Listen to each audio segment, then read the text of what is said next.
If you see Mo this week and he's missing a tooth, he wants you to know he's not on meth.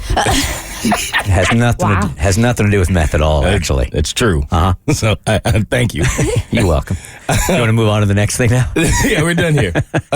I have a mouthful of problems, yeah, and I hate the dentist. That's one thing about me. I can't stand the dentist. Every time I have to go, I get a lot of anxiety. I think you're in the majority there. Yeah. I think most people do. I think if you line up all the doctors, maybe, and I can't speak for women, but the gyno's probably worse than a dentist. What? No, dentist? For me, dentist is worse just because I had trauma from when I was a kid. Something happened there, so I get PTSD. What happened? What happened? Man, I told you this. I was like, oh, God, 7, 8. My teeth had been jacked up for a very, very long time. I had metal in my mouth for like 12 years. And there was one dentist I went to. Wasn't the dentist, it's the one that did the braces and stuff like that. Orthodontist? Thank you. I was like, I know he has a name and I just don't know what it is. Went to the orthodontist and they had 3 nurses, like 3 techs hold me down and he sliced my gum.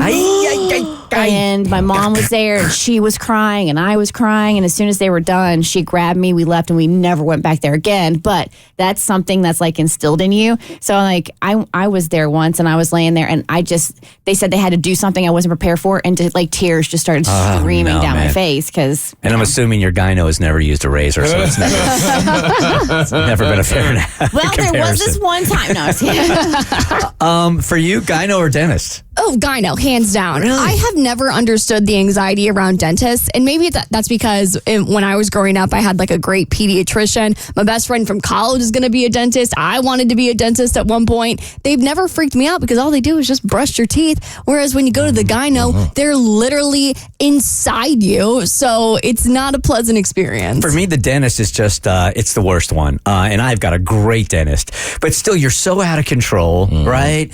And you can't communicate. They still try, though. They still ask you questions. I don't know why. They understand it. When you're mumbling, they fully get it. Like, it comes with subtitles, like those Netflix subtitles.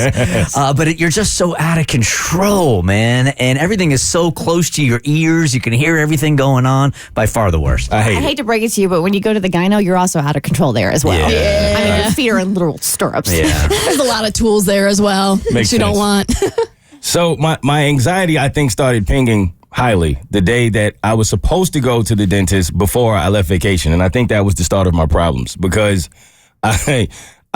nothing tells me how quick 6 months come than when I have to get a cleaning, right? That's when I realize how fast 6 months really goes by. You start like totally brushing your teeth more when you see that thing come up on your calendar, flossing more. Change your whole lifestyle. Right. Or that morning you really go at your teeth thinking that you're going to trick your dentist 3 hours later. Into thinking you've been flossing every day. All right. And so I'm tired this day. This is like I'm trying to get a million things done. And I put the address in the GPS, don't think anything about it, get in my Lyft, go to the dentist. And when I pull up, this is how I know I was really tired because I never fall asleep in lifts. I was knocked out. I was probably snoring, probably got a bad rating. And I wake up and he's like, we're here. I'm like, no, we're not. He's like, yes, we are. This is the address you put in. So I'm like, what? So I look and the dentist looks completely different. But I did remember the last time I got my cleaning, she said that they was going to redo the entire office. So she said the next time you come, it may look a little different.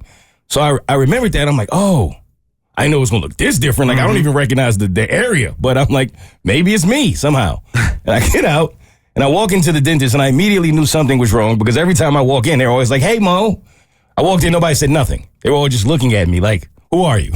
And why are you here? So I walk in, and I'm like, I don't think this is my dentist, but whatever. So I'm like, maybe I'm just in a twilight zone. So I walk up to the lady, and I'm like, I asked her if I had an appointment. So she goes to look up. She's like, no. We've never heard of you. Who are you? What do you want? So I'm like, don't worry about it. And I just walk out. You don't want to be embarrassed? No, I just run out of embarrassment. And I'm like trying to figure this out. So finally, I'm looking at my phone and I figure it out. This is a new dentist. This office is brand new. And it's the same exact name as the dentist I always go to, but it's closer to me. So I guess now when I put in just the name instead of the actual address, it takes me to this office instead of my original office. Gotcha. So now I call my original office and tell them what happened. And they're like, yeah, we can't do anything. We already have somebody in. You have to wait now until there's a cancellation. So I had to go on vacation with dirty teeth because I couldn't get them cleaned. And then if you didn't hear, I told you the story about when I was on a plane coming back from the vacation. I was eating bread, and I felt You know, that worrisome bread that always breaks a it tooth. takes you out. And I felt something in my mouth that felt like my tooth came off. And I'm sitting on the airplane, and I spit it out, and I'm like holding my teeth, eating bread on an airplane. That's a hard-ass loaf right there, man. Man, bread took me down. So I'm like panicking, and they get me in to finally go to the dentist and figure out what's going on. And I ended up getting good news and bad news. The good news was my tooth didn't fall out, and my teeth weren't falling out. And it's funny because as soon as my dentist walked in, she looked at me like, "What's wrong with you? Why do you?" And I'm like, "I'm waiting for you to tell me my teeth are falling out. Like, how do you want me to look?"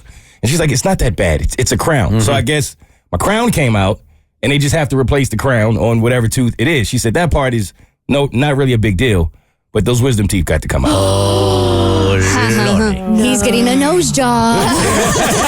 That's what Abby used to disguise her nose job a couple of weeks ago. The wisdom teeth. Oh, and I think you spoke this into my life, Abby. I think I did. Look, man, it's not that bad. It's really not that bad. It was bad for you?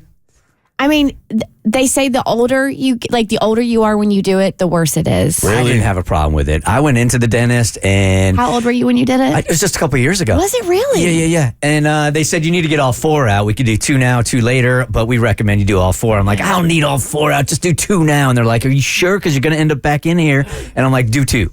So they do 2, and then 1 month later, I was back in getting the other 2. But I also like the drugs, so that might have something to do with it. Would you have done 4? All 4 if you could do it again? Yes, do all 4 at the Do same all 4? time. Absolutely. I don't know. I like those drugs. I like those drugs a lot. Because I mean, afterwards, because you have holes, right? Right. So you can't you can't really eat anything right after because they can get stuck in there, and like It's a pain. I had a miserable Yeah. experience. And I swelled up pretty bad. I looked like Quasimodo for about 2 weeks. It was bad. You can't eat what you normally eat because, like Kristen said, things can get stuck in your, where the teeth used to be. So it's a pain in the And ass. you got to make sure to change out the dressing because you have like gauze down in there. And when I got home, I fell asleep and we didn't change it out. So when I got up, it had gotten like stuck. Oh. And so when we pulled it out, I passed out. Oh, Damn. Hey, I wish we would have just stopped when Bert said it's not that bad. We could have just stopped. keep your mind on the propofol, man. That's where it's at. Okay. Thank you. When are you going to do it?